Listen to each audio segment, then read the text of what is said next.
मित्रों, जरा कल्पना कीजिए उस समय की जब इस धरती पर किसी भी भगवान का नाम सुनाई नहीं देगा। मंदिर होंगे लेकिन खाली, घंटियां होंगी लेकिन बिना श्रद्धा के। वह समय ऐसा होगा जब भूख इंसान को राक्षस बना देगी और लोग भोजन के लिए इंसानी मांस तक खाने लगेंगे। उस युग में मनुष्य की अधिकतम आयु सिर्फ 20 वर्ष रह जाएगी। हाँ मित्रों, 20 साल का व्यक्ति उस समय बूढ़ा माना जाएगा और मृत्यु उसके बहुत पास होगी। यह कोई डरावनी कहानी नहीं है, यह वह समय है जिसे घोर कलयुग कहा गया है। भविष्य पुराण बताता है कि कलयुग के अंतिम चरण में धर्म पूरी तरह धरती से लुप्त हो जाएगा। हर दिशा में सिर्फ अधर्म का साम्राज्य होगा। जैसे जैसे समय बीतेगा, मनुष्य की आयु, बुद्धि, स्मरण शक्ति, दया, क्षमा और पवित्रता सब धीरे धीरे नष्ट होती जाएगी। बच्चों के बाल 2-3 साल की उम्र में ही सफेद होने लगेंगे।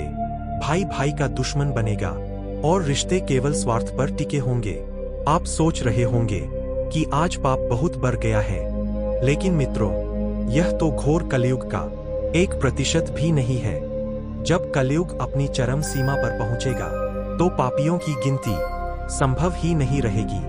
अधर्म एक भूखे दानव की तरह हर पल फैलता जाएगा। महाभारत में वर्णन है कि उस समय वर्षा रुक जाएगी, सूर्य का ताप असहनीय हो जाएगा, नदियां और समुद्र सूख जाएंगे। कभी भयानक ठंड, कभी पाला, कभी प्रलयंकारी गर्मी, तो कभी अचानक बाढ़।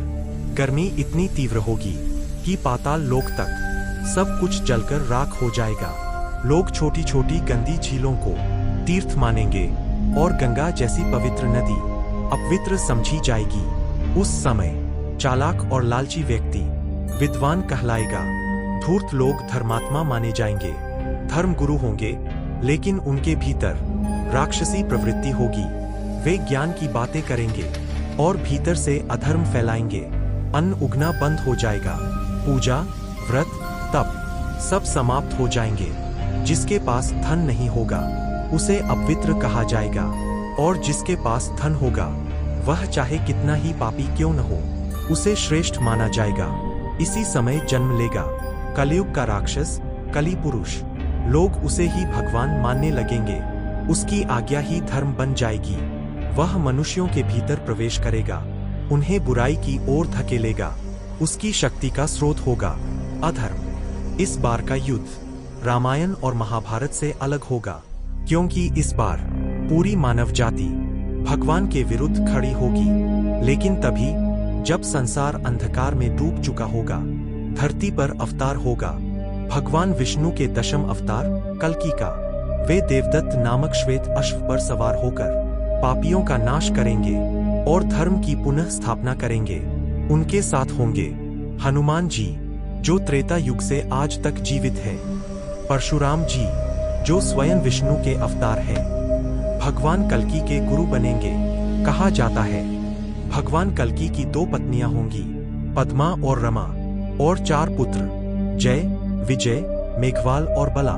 पापियों के विनाश के बाद धरती पर 12 वर्षों तक मूसलाधार वर्षा होगी। फिर 12 सूर्य एक साथ उदय होंगे और जल को सोख लेंगे।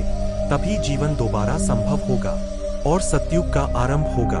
एक रहस्य और, कलयुग को वेदव्यास जी ने सबसे श्रेष्ठ युग कहा है, क्योंकि जहां सतयुग में 10 वर्षों का तप चाहिए था, वहीं कलयुग में एक दिन की सच्ची भक्ति उतना ही पुण्य देती है।